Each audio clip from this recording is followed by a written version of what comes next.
Purnamada Purnamidam Purnat Purnamudachyate Purnasya Purnamadaya Purnameva Vasishyate.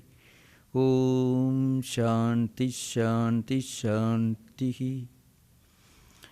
So this is the third in this series of classes on the Isha Upanishad, and I shall try to give a brief summary of what I discussed during the last two sessions.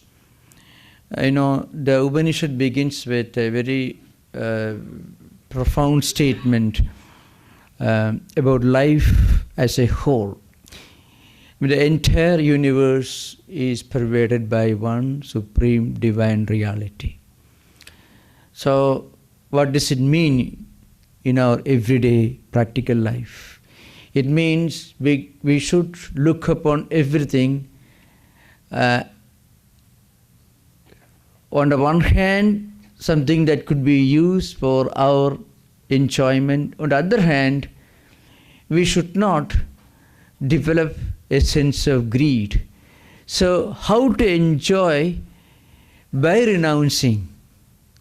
How to make use of it without greed, without a sense of possessiveness. So, Isha vasimidam sarvam yat kinja jagatyam jagat tena tyaktena bunchidaha ma gridhak kasya siddhanam. This is the first statement. It's a very profound statement, considered to be one of the most unique teachings of the entire Upanishadic literature. The whole universe is pervaded by one supreme divine reality. Idam sarvam jagat.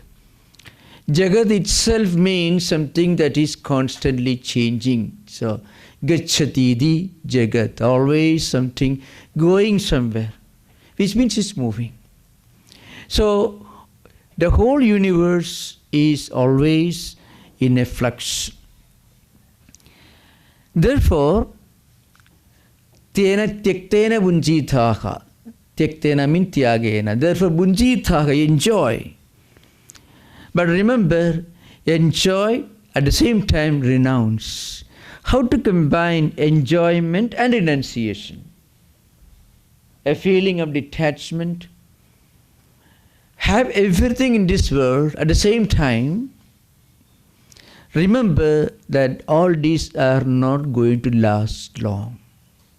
So once we remember the momentariness, the transience, the perishable nature of all that we enjoy, all that we experience, then we naturally develop a transcendental outlook towards life as a whole.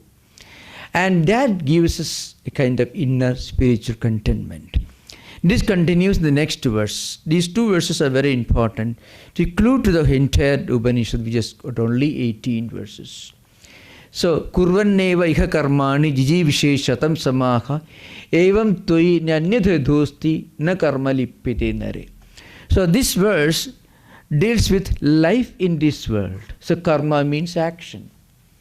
Karma means whatever we do, we speak, we think, we contemplate. All these can be categorized as karmas, actions. So let us go ahead dealing with our everyday problems and try to live for 100 years, shatam samaha, jijivishet. So try to live for 100 years working, building a huge wealth, having a good job, and all the wonderful things in the world.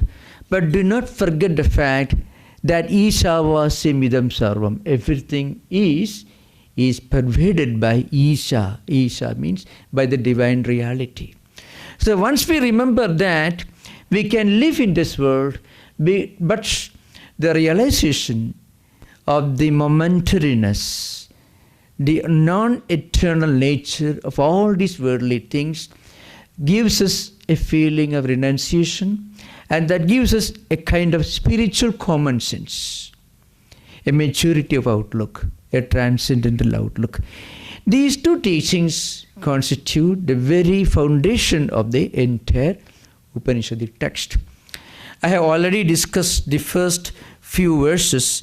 Now today I am coming to the 8th verse that also I discussed. The 8th verse, 8th sloka mantra, it just gives you a picture. It gives a graphic picture of the absolute reality, Atman or Brahman.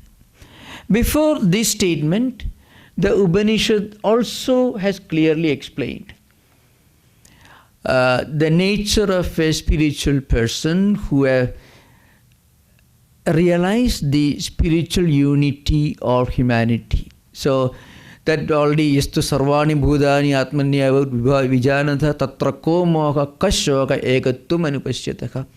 Those who experience the spiritual unity and oneness of creation will not have the feeling of otherliness, somebody else, he and me, the other and myself.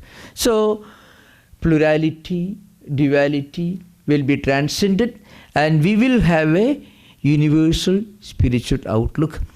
Then the 8th verse is a very famous statement. It comes in the Veda. In fact, it appears in Rig Veda, it appears in Yajurveda. It is one of those verses which appears in all the 4 Vedas.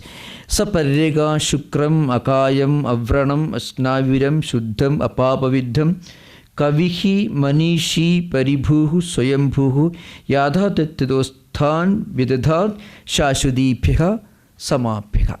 This is the verse which is the 5th verse. So it says, he saha means Atman, that universal supreme reality. It is self-existent, it is all-pervading, it is everywhere, and it doesn't have a body in the sense that it is limited by a physical mechanism, and it doesn't have any of the external symptoms of a physical entity like muscles or any of the external parts. And it is devoid of sin, it is pure, it is all-pervading. This is a long description of the absolute reality, Atman or Brahman. And once you realize this truth, that the highest spiritual experience is the experience of the unity and oneness of the whole creation and existence. And this supreme reality is immanent, means it is Antaryami. Antaryami is immanent. It is present in everything. It is sarvavyapi. It is present everywhere. It is transcendental. It is sarvatita. So this is the highest state of spiritual experience in Hindu tradition. That is something very, very interesting. Today, when you compare this idea with other religious teachings within traditional Hinduism or any religious tradition, one problem is there is always a dividing line. Somewhere there are prison walls, there are fences, and there are dividing walls. But Vedanta tells you the whole creation is one spiritual family. That's because one divine reality, which Vedanta calls Atman, is present in everything and present everywhere. So I quoted this in the even last class because it's so very relevant. Shankaracharya's commentary on the Mandukya Karika, there is a famous mantra, Susiddhanta Vyavasthasu Dvaitino Nischida Dridham Parasparam Viruddhyandi Taihi Ayamna Viruddhyadi. Those who understand the universality, the oneness and unity of existence and creation and humanity, they will not have any hatred, any feeling of ill will towards anything in this world and towards anything, not only human beings, the whole creation is one spiritual family. Nature, the animal kingdom, the human species, all these constitute one spiritual family. It's a very profound teachings you can find here. Those who are interested in understanding more about this Advaitic ideal, you can ask questions, because now I pass on to the text as a continuation of where we left in the last session. Now there is the 9th verse. Antam tama pravishandi ye avidyam upasade tato bhuya ivate tamo yau vidyayam vrataha. There are 2-3 verses which are quite tricky, even according to the commentators. Anyadevahur vidyaya anyadahu avidyaya iti susrumadhiranam na ye nastat vijachakshire vidyam cha avidyam cha yastad vedo ubhayam saha avidya murtin tirtva vidyaya amrutamasnude. You can find these 3 verses. I shall try to take them together. Now, there are 2 words used here, you find. One is vidya, the other is avidya. And also you find in the coming verses, the word karma is used. So, antam tama pravishanti ye avidyam upasate. Now look at this verse. Those who follow the path of avidya, those who worship or asambhuti, enter into blinding darkness.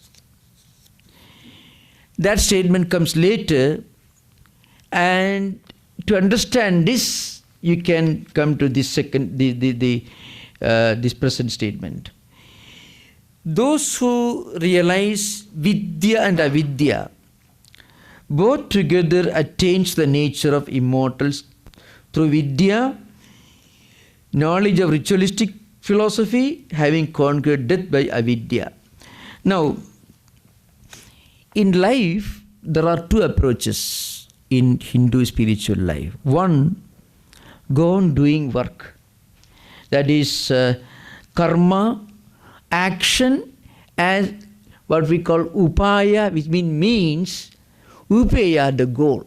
So these are 2 terms used in the Vedantic language. Upeya is something that you attain through upaya. Upaya is means, methods, a way of practice. Upeya is the goal to be achieved.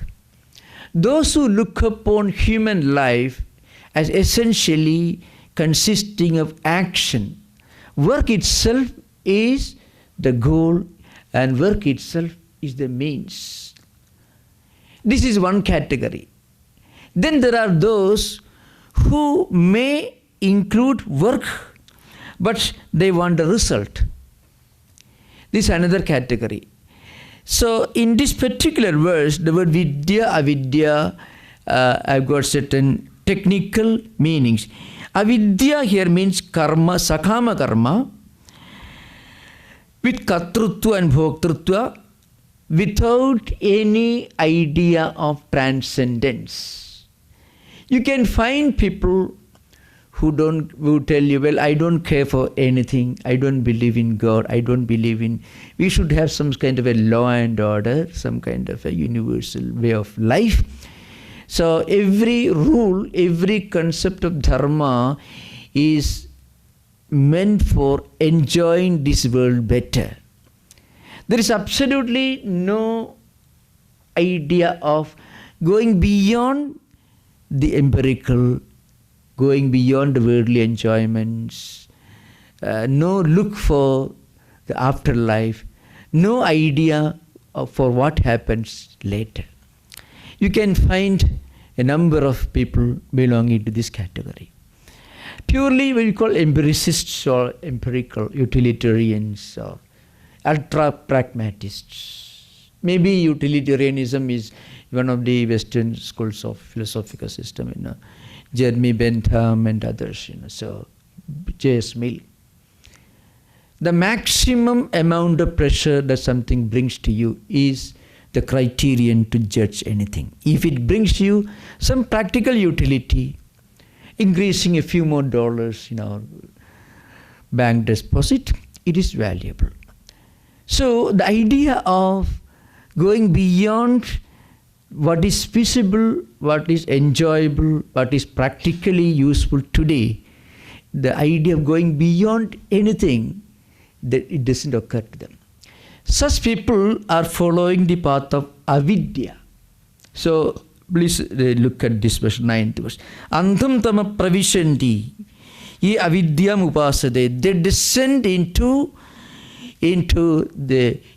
dark world, into darkness. Means it can be spiritual darkness. We may be living a very comfortable life in this world, but if we can never think of what happens next, when we have a problem, we solve the problem.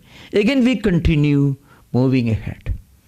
So, except they are highly sophisticated, well-educated, refined animals, so to speak. Maybe too much of a strong word, but that's what exactly it is. Because animals also, they don't require a highly sophisticated urban social infrastructure. But human beings need them. Well, if there are people, we know, ultra-pragmatists, they are living in a world of spiritual darkness. So they have no idea of anything beyond what is visible. So that is this one category. Then, ye avidyam upasade tato bhuya ivate tamu yau vidyayam rataha. Ye vidyayam rataha. Those who are fully immersed in Vidya, those who follow the path of Vidya, their condition is much worse. This is a paradox in this statement. Those who follow the path of avidya, blind action in search of some material benefit, enjoyable things, momentary pleasures, they are living in a state of perpetual darkness. And those who follow Vidya, their condition is still worse because their world is darker than the world of the others. What does it mean? Here, Vidya has got a different meaning. That's why these statements, these Vedic statements, make sense only when we follow the footsteps of the commentator, the Bhashyakara. Otherwise, it may not make any sense. So, tato bhuya ivate tamu yau vidyayam rataha. Now, those who follow the path of Vidya, they have some idea in mind, some sense of purpose, but that sense of purpose makes them worse. So if you have no purpose behind your actions, then you are much better than those who have got a very limited purpose. No means something that actually binds them. So our sense of goal for limited enjoyment makes itself a prison wall. So the example is given, those who have some physical, sensual enjoyment as the purpose of their rituals, and they follow different deities, they perform all kinds of blind rituals. And to those who consider that that is the end of spirituality, that's the end of philosophy, that's the end of human life, they are actually trapped and caught. They are within a prison, They have climbed the tree halfway and they fall down. And they think they have reached the top of the tree. The other one, those who follow the path of blind action, avidya, those who have not climbed the tree. So there is some scope for improvement in their case. Somebody who has got a very wrong ideal as the goal of his life, that person is in much more pathetic condition. Another person who has no sense of goal at all. What it means is, in ancient times, you have to remember the ancient Vedic ritualistic philosophy. Vedas, all Vedas have got two major sections, Jnana-kanda and Karma-kanda. So Samhitas contain certain stutis, certain hymns. The first one, Agnim Ile, Purohidam Yajnasya Deva Murtijam. Agnim Vayam Agnim Mele, we are propitiating, worshipping Agni, who is Purohida. I mean somebody who is taking the Havi in front of us to different deities. So all these stutis and hymns which constitute the Samhita portion is part of Karmakanda. The Brahmanas contain certain methods and descriptions and mantras that help us to perform these rituals, chanting these stutis. And Aranyakas contain both high philosophy and also ritualistic portion. The Upanishad contains Jnanakanda. So in the Karma Kanda proper, there are many rituals mentioned. These rituals are not considered to be the highest goal in human life.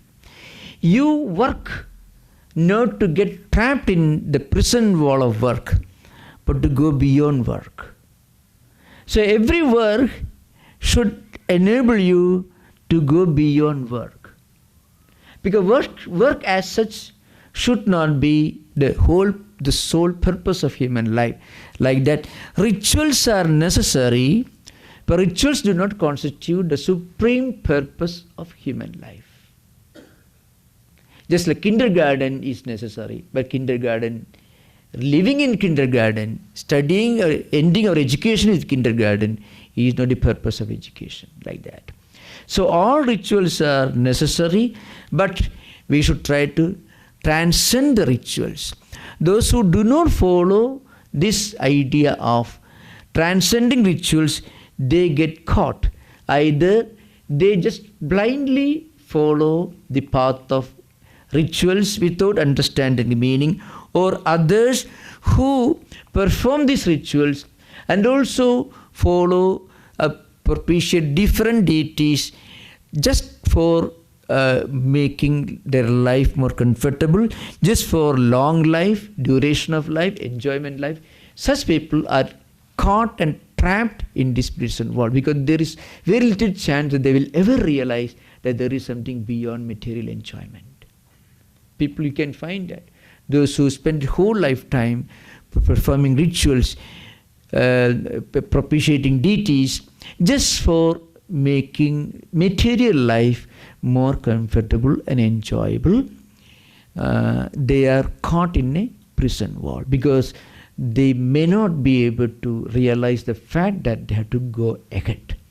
So that state is considered to be more considered to be inferior. It is darker than the previous one.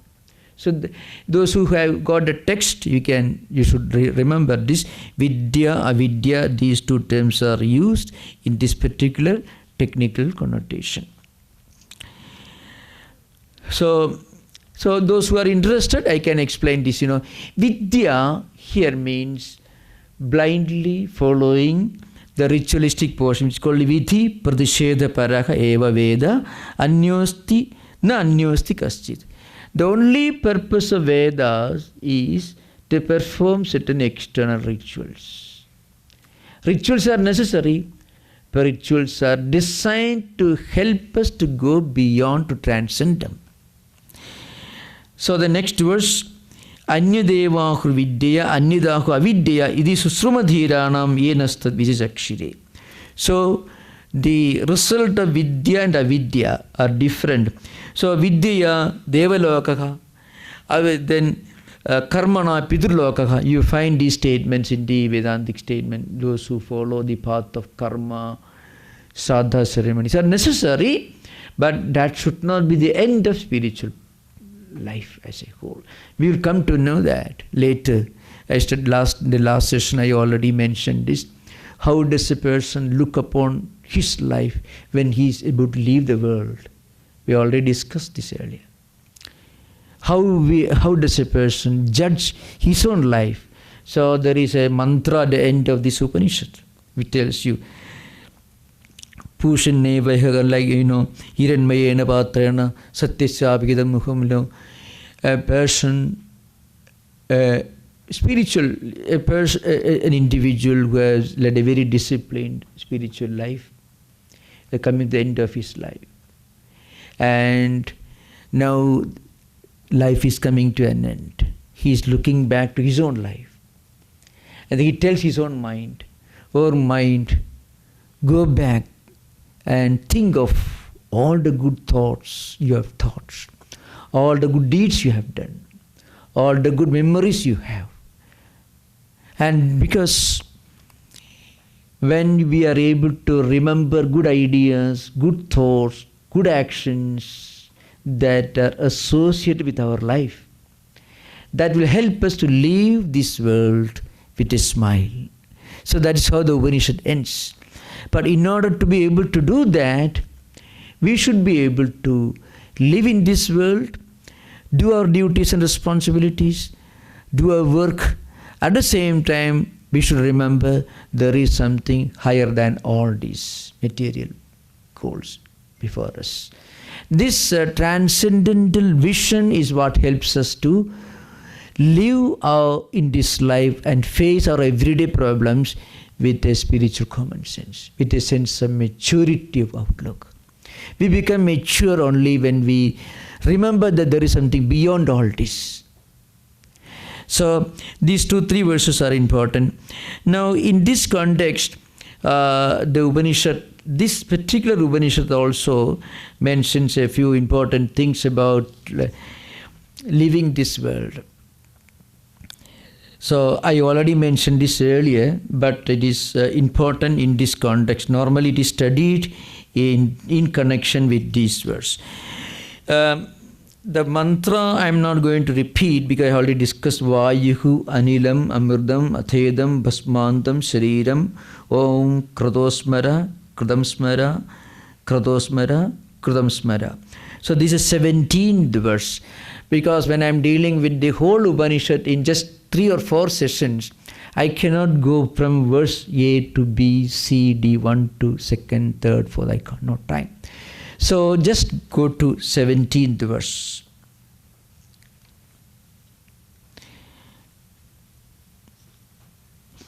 And this is 17th. 15th verse also you can see. Hiranmayena patrena satyasya apikidam mukham tattvam pushan apavrunu satyadharmaya drishtaye. Here also, an ideal person, an ideal man or woman who has done his duty as an householder, looking after the family, doing duties and responsibilities, an ideal life.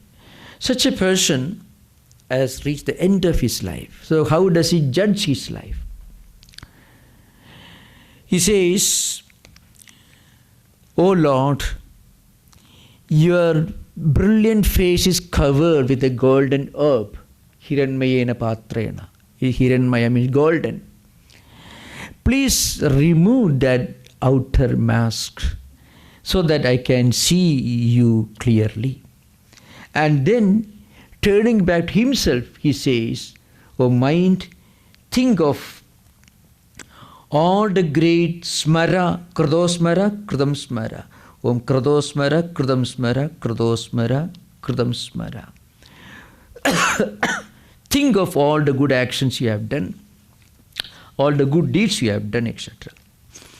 Now, an individual who has led his life in a very idealistic way, practicing renunciation and enjoyment, tena tyaktena bunjitaham in the first mantra. And again, practicing the idea, the philosophy of life mentioned in the 2nd verse, that is, live in this world for 100 years, but practice unselfishness. Such a person, how does he or how should he look upon his own life? That is mentioned here. So there are 2-3 schools of thought in Vedic eschatology. Eschatology, that branch of philosophy that deals with judgment, destiny, what happens to humanity or individuals after death. It's a very important subject in this Upanishad. There are different schools in this. 2 parts are mentioned. One is Archiradi Marga, the other is Dhumadi Marga. So it's something very interesting. And then the Vedantic concept of Jivan Mukti are mentioned. So it is mentioned that those who do not practice any idea of renunciation, any higher spiritual ideal, what happens to them? They will, after death, they will follow a path. It is called Dhumadi Marga. Dhuma is associated with the smoke. So it is said that those who live their life in a very idealistic way will have a brilliant flame when their body is burned. And those whose life may be different will have a lot of smoke in his body's men. So it is all related to the old concepts mentioned in Chandogya Upanishad, Brihadaranyaka Upanishad, and also in the Bhagavad Gita. See, Agnir Joki Rakas Shukla Kshanmasa Uttarayanam Tatra Prayada Gechandi Brahma Vido Janaha. The path of Archiradi. Archi means flame. A flame here, Archi actually means a curve that you find at the end of a flame, and a flame doesn't stand straight. It's a curve. So those who live their life in a very idealistic way, that's old belief. You find the Uttarayana Marga, Bhishma Pitamaha waited for Uttarayana to leave the world, because after Uttarayana, slowly you will reach the highest region. Finally, you will become liberated from the samsara, from the cosmic cycle, rotating cycle. That's a belief. So that path is called, Agnir Joki Lakashukla Shanmasa Uttarayana Tatra Prayada Gechandi Brahma Vido Janaka. Though they do not return, they become one with Brahman. They eventually get Brahma Jnanam, Jivan Mukti. Eventually, not immediately, but is called is a path of Krama Mukti. That is the Archiradi Marga. That is one path. It is called Uttarayana. The path of the solar region is called. It's called Shukla Gadi. You can find some slokas in the 8th chapter of the Bhagavad Gita dealing with the Shukla Gadi and Krishna Gadi. So Uttarayana is called Devayana, Archiradi, Shukla Gadi, and it leads to gradual and total liberation. The opposite of it is called Krishna Gadi. Krishna means black.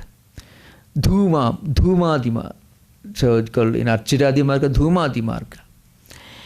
Now this is considered to be the negative evolution. It's called Pitrayana, Dakshinayana, and it leads to rebirth again. So these are two normal paths that generally people follow.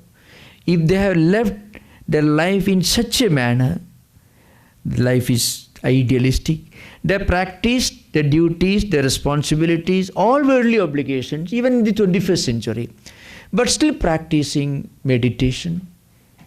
Just live through all your difficulties and challenges and complexities. But remember, this world is not the only thing to be concerned.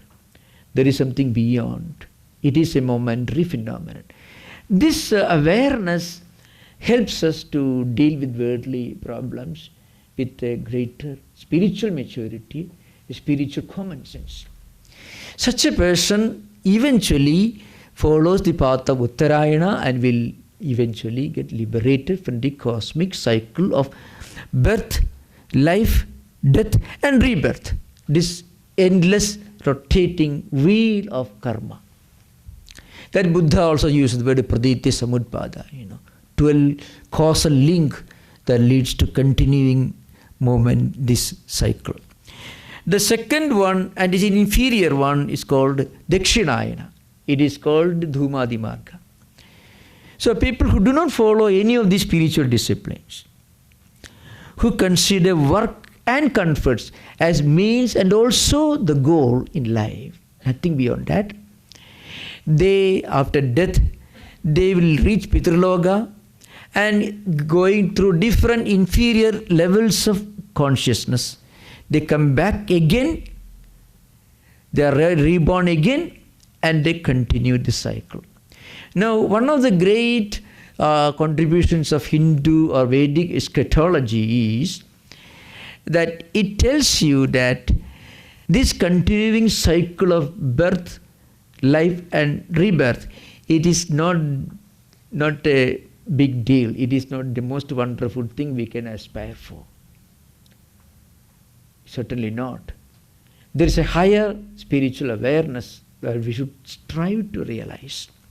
And that is possible if you follow the path of Uttarayana.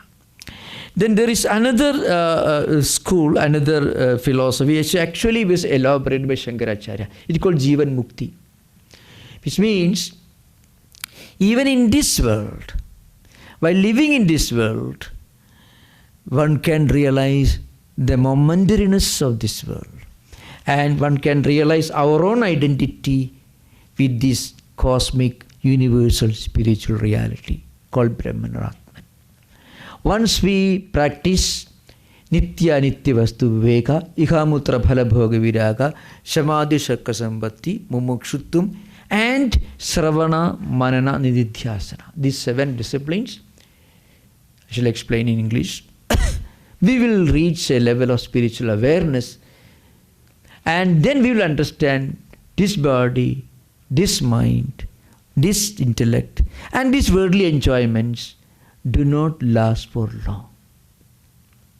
And then we will strive to realize our own spiritual identity. It is called Jivan Mukti. It is possible to be a Jivan Mukta while living in this world, even in the Bay Area, doing all your duties and responsibilities, working for Intel or Facebook, whatever it is. That is an important thing. In fact, there is a unique contribution of Shankaracharya. Of course, Sadhya Mukti, Videha Mukti, Jivan Mukti, all these different schools of Mukti are mentioned. But Jivan Mukti is something very unique. That's why Lord Krishna says, Ihaiva Tairjida Sargo. In this world, living in this world, doing our duties and responsibilities, by practicing this ideal of Tyaga, at the same time doing our duties and work, living a normal life, one can become a Jivan Mukta. So these are 3 important schools of thought in Vedic eschatology. So that should be kept in mind when we deal with these 3-4 topics. Those who follow the path of blind karma, duty, work and so on, they are going to Pitraloka. They continue to be born again and again without moving 1 inch forward in their spiritual evolution. Those who follow, on the other hand, an inferior goal in life and thinking that that's itself the highest goal to be aspired for, they get trapped, they get imprisoned within a lower ideal. But those who follow the path of renunciation and service, doing the duties and responsibilities with a sense of detachment, they are able to follow the path of Uttarayana. So these are 3-4 important teachings here. Now those who are interested, they can go to this 14th verse. Sambhudim cha vinasham cha yastad veda ubhayam saga vinashena murtim tirtva sambhutya amrutamasnude. So I mean here, those who are interested, you can, it's a bit difficult to understand. Shankaracharya says, Sambhuti here should be read as Asambhuti. The Akara is lost. So these are technical detail in Vedanta. Those who are interested, you can teach, you can ask questions later. So Sambhuti here means those who follow the path of the negative path, those who follow the path of the world, like those who follow the path of avidya. And yasta vedu ubhayam saka. So vinashena murtim tirtva sambhutya amrutamasnude. Those who follow the path of vidya, they may realize a higher goal. So that should be understood. In the Vedic ritualistic philosophy, you chant different mantras to propitiate different deities. Sapta Haviri Yajnas and Sapta Soma Yajnas. All these mantras should be understood in the context of the prevailing Vedic philosophy of Shankaracharya's age, because he was the one who wrote a commentary for the first time. So, in those days, the ancient Vedic ritualistic philosophy was categorized in two fundamental types. One is Sapta Havir Yajna and Sapta Soma Yajnas. So they all included 14 Vedic rituals. All in, this Vajapeya, Akshwamedha, Aptoryama, Atiratra. The number of, I'm not going into those details. We are not concerned. Mostly these rituals were performed by married householders in the company of their wife, and just the purpose of these rituals was to enjoy long life, wealth, progeny, and so on. Pashyema Sharadasyatam, Jivema Sharadasyatam, Bruyashta Sharadasyatat. Some of the mantras are uttered when they offered Ahudi in the fire. Let my eyes remain healthy for 100 years. Let my ears remain healthy for 100 years. So long life, wealth, and so on. So in that context, Shankaracharya came forward and said, well, these rituals do not constitute the only purpose of Vedic philosophy. Most of the great philosophical ideas that we read in the Upanishads, Chandogya, Brihadaranyaka, and other Upanishads, were not interpreted in a spiritual sense by the commentators who appeared before Shankara. They were all interpreted as ritualistic philosophy. I can give one example. Well, then that will become clear. Aham Brahma Asmi. Aham Brahma Asmi. The three words coming together. It comes in the Yajurveda, in the Shukla Yajurveda, Brihadaranyaka Upanishad, and the Shankaracharya in the first Adhyaya, fourth Brahmana. There is an elaborate commentary by Shankaracharya. Aham Brahmasmi Mahavakya. Anubhuti Vakya. It is perhaps the most profound statement in the entire Vedic literature. In fact, the essence of Advaita is built upon the rocky foundations of the four Mahavakyas, of which this is the most important, because this is Anubhuti Vakya. The next one is Tattwamasi, which is Upadesha Vakya. So these two constitute the most wonderful teachings of the Vedas. If you have something to be proud of, which other non-Advaitic traditions cannot boast of, all those great spiritual ideas of universality, oneness, in the inherent nature of the divine within us, all are built upon these Mahavakyas. Vivekananda's definition of religion is the manifestation of divinity already in man. That's Swamiji's statement. That is built upon these Mahavakyas. Now, before Shankaracharya appeared, before he wrote a commentary on the Brihadaranyaka Upanishad, Aham Brahmasmi was interpreted in a very, very childish, ridiculous, laughable manner. Aham means Yajamana, not the Ritvik who perform yajnas, but Yajamana is a person on whose behalf these Vedic rituals were performed. So Yajamana will be sitting in the Yajnashala with his wife, and on his behalf, the Ritviks or the priests of Rigveda, Yajurveda, Samaveda, Dharveda will perform Vedic rituals. Aham means that person. Brahma means Devata. Devata means if the ritual is performed for Indra, that Indra is Devata. If the ritual is performed to propitiate Varuna, Varuna is the Devata. So Brahma means Devata.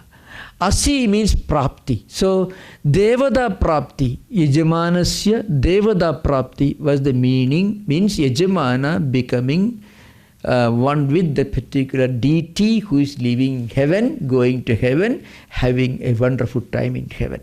This was the purpose. This is the essence of these great Vedic statements, according to Mimamsakas, the ritualistic philosophers. When Shankaracharya came and wrote a commentary, he said, no. It has got another meaning. Brahman, Brahma means Brahman. Brahman is the origin of the universe. Yato va imani bhudani jayante yena jatani jivanti yat prayant visam visanti. That absolute reality from where the whole universe emerges, that supreme divine reality on which the whole world depends for its existence, and that supreme reality into which everything gets resolved, the supreme reality present in everyone, present everywhere, that reality that we can realize through Karma Yoga, through Sadhana Chadushtaya, through Sravana, Manana, Nididhyasana.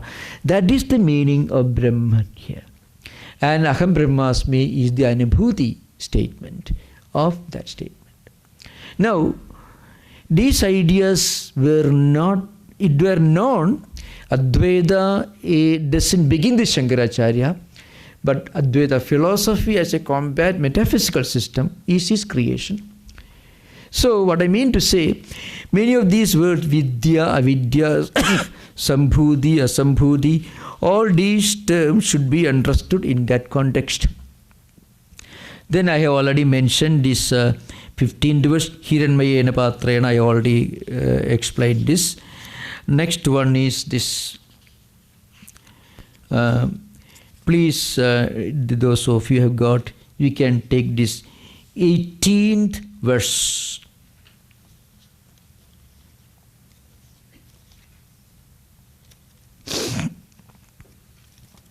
So I will give a complete summary of the whole text in my last and concluding session next Saturday.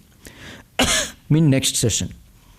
This mantra is Agni Naya Supatharaye Asman Vishwani Deva Vayunani Vidwan. 18th verse, the last verse. Yodhyas Mad Jukurana Meno Bhuishtam Te Nama Uktim Vidhema. So, hey Agni Deva, the devotee who has led a pure life, who has practiced Tyaga, even while enjoying life in this world, that person has reached the end of his life and is addressing Agni Deva, because Agni, the status of Agni in Vedic mythology is something very interesting. He is called Purohitam, that's the first mantra in Rigveda Samhita. So, Pura Gacchati, somebody who walks in front of you. So, Agni's status is Yajna Vakaka, that is the meaning of Purohita. Somebody who takes your offering to different deities. So, when you make an offering on fire, you may be uttering mantras meant to propitiate Indra, Varuna, etc. But that offering is taken to different deities by Agni. So that's why Agni is called Purohitan. Means somebody who walks in front of you. Yajna Vakakatvat Purohita. Paurohityam, that is Sayana's commentary. His status is Yajna Vakaka. So the devotee addresses this deity Agni.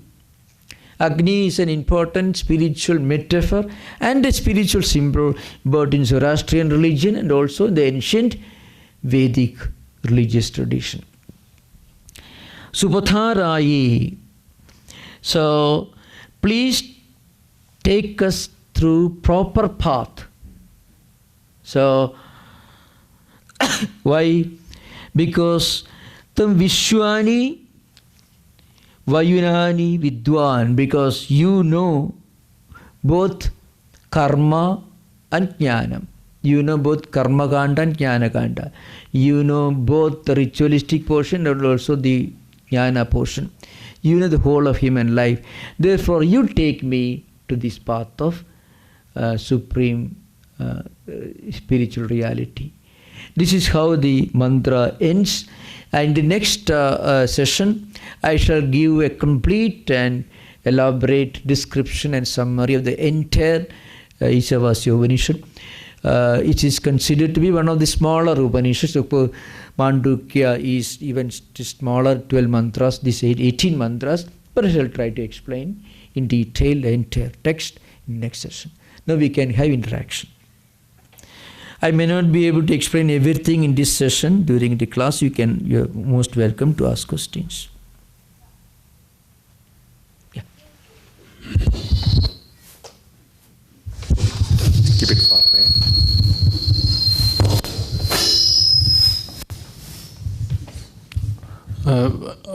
Question about the 15th one. Yeah. It seems to put the burden on the Brahman for truthfulness instead of self. Is it 15th mantra you talking about? 15th verse, 15th shloka. Hiranmayena patrena. Yes. Yeah.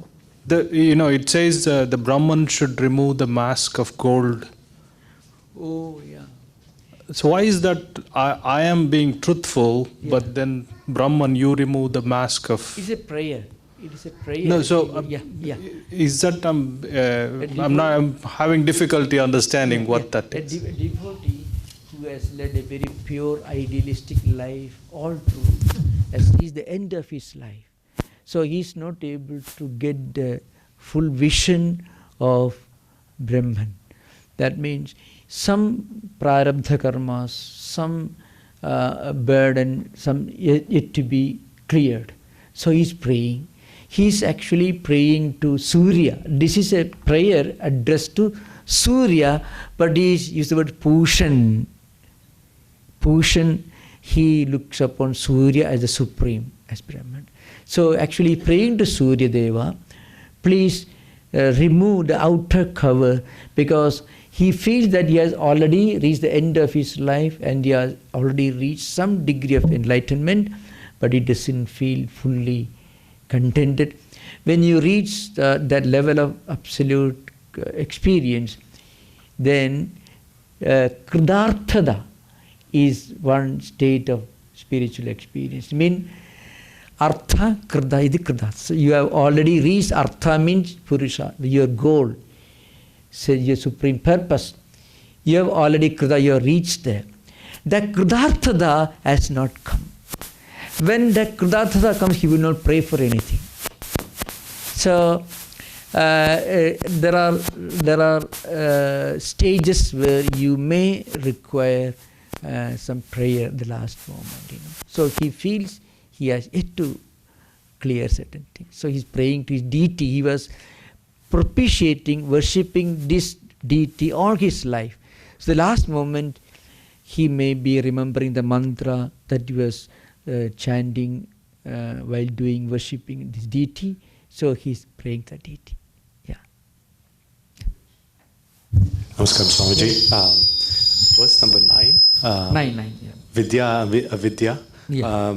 Vidya is greater darkness than avidya, and you explained that performing the rites, performing puja to God, etc., is greater darkness than avidya, and it makes sense if somebody is caught in a trap, if they are doing it for some maybe wrong purpose. That makes sense, but in this, if I look at it's not very clear.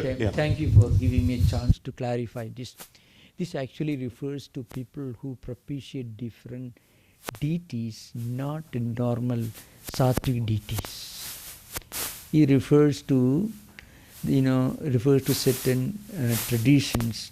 So Shankaracharya himself, in fact, Gaudapada refers to 35 schools of philosophy existing in India in the 6th century AD. Gaudapada in Mandukya Karika. And Shankaracharya has written commentaries on this. Hiranyagar Upasakas, different Upasakas who used to perform rituals So in fact, any deity you can worship with the supreme devotion, you can become a Brahmajnani. No doubt about it. But there were a number of ritualists and cults who did not worship deities in that sense. See, Ganapati, you can reach Brahmajnanam by doing puja to Ganapati, Subramanya, Kartikeya, Krishna, Rama, anyone. Because many of these mantras, including mantras used for puja, contained Advaitic essence. But there were a number of cults prevailing in those days.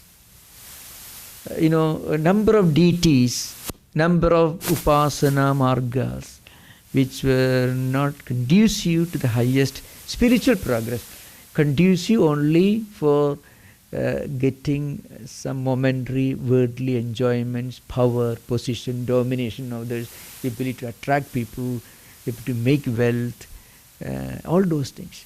So that is what is meant here. That becomes a prison wall, a trap. Okay? Namaskaram, Swamiji. Very basic question, very connected question again. Yeah. When you were mentioning about Agnimile Purohitam, so you mentioned about deity pleasing is not that superior or inferior. But the very same Adishankara writes Pachagovinda on Saundara Lahari. I mentioned just now. I just know, please. Yeah. I just know you mentioned, one can pray to any Deva Sankalpa, Devata Sankalpa, any, with the supreme devotion and reach the highest Brahmajnanam. Is possible. But what is the implication of this mantra is, there were people in those days who used to worship different deities who belong to different cults. You find Sarpobhagas, you can find in the Shankaracharya's commentary, Sarpopasakas, Vrikshopagas, and different, they were, these methods of worship were not Vedic actually. They were not, did not belong to any Sampradayik tradition. So they used to worship different deities just for getting some momentary worldly benefits or advantages like domination, power, wealth and so on. So that becomes a trap, because once you reach there, you don't move forward. So it becomes a darker world, That's why Tato Bhuya Ivade means great, it is darker than the previous one. Bhuya means still more dark.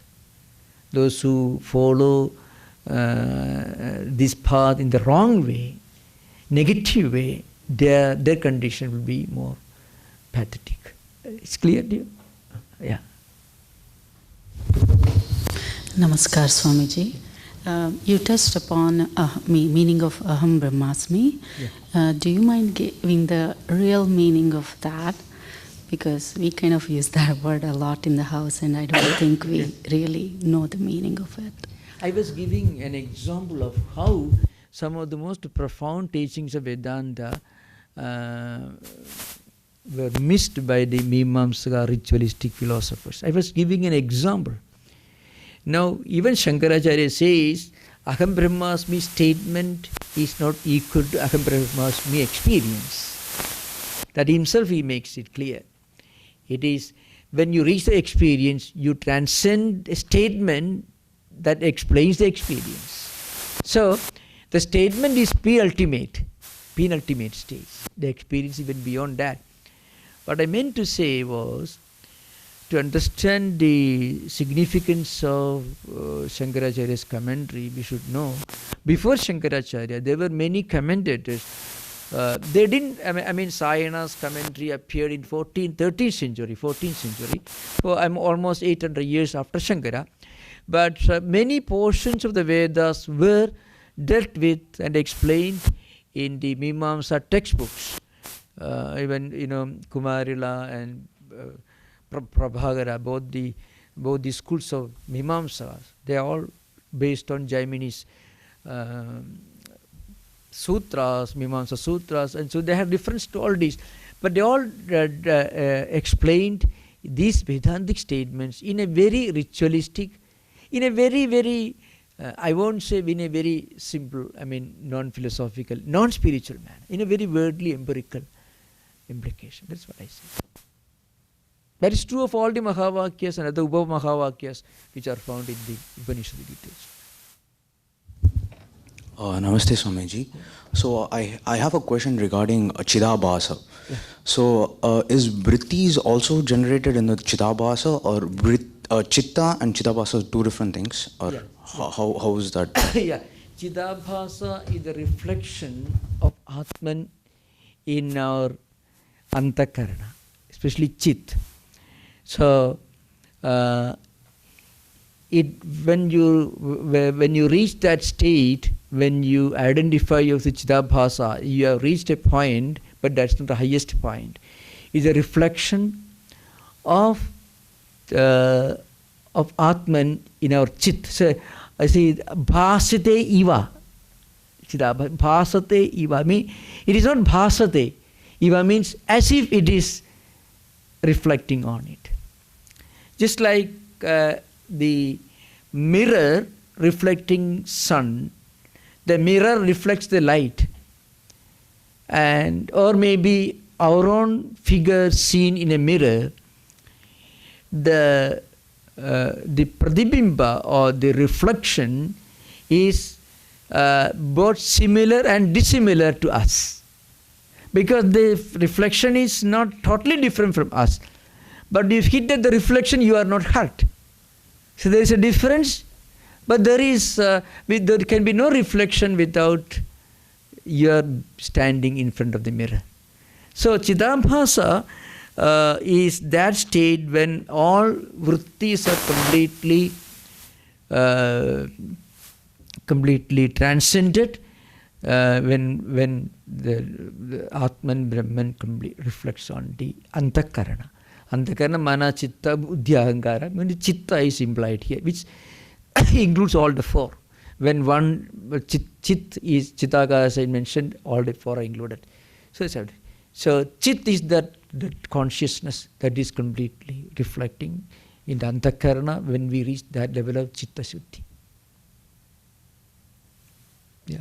So, Chitta or Chitta, the reflection of the consciousness is still on the mind, or is it, I mean, so you said the experience is still within the mind, because when there is no vritti, you reflect the same. There are two answers to give this. One is, experience can never be explained. But still we should make an attempt. That our attempt to explain experience is itself a spiritual sadhana. So in Vedanta, Sravana and Manana and Nididhyasana are the highest sadhanas, after attaining sadhana chatushtaya. So so we need shastras, we need discussion, we need Sravana and Manana. Without that, we won't be able to do Nididhyasana. That's true. So the point is, you cannot talk about mind here. Mind is one of the four components of Antakarana. When that Brahman reflects on the Antakarana completely, Antakarana ceases to be Antakarana. Mind will cease to be mind when you identify yourself with Chidabhasa. Mind is no more mind.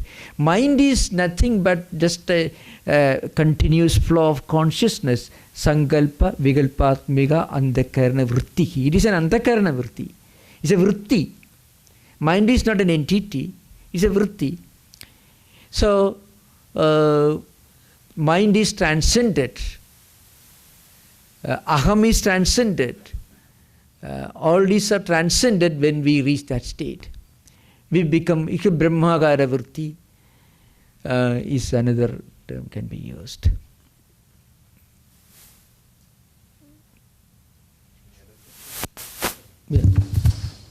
You You mentioned that Aham Brahmasmi is the most important Mahavakya. Because you speak of Anubhuti, you cannot say all are important. Tattvamasi and Aham Brahmasmi is considered to be vital because one is Upadesha. Without Upadesha there can be no Anubhuti, but Anubhuti signifies the highest. That's all. Yeah. Lakshana Vakyas and all other Anusandhana Vakyas are different ways of internalizing what you have learned at the time of Upadesha. That's yeah, Anubhuti is experience. Yeah, experience.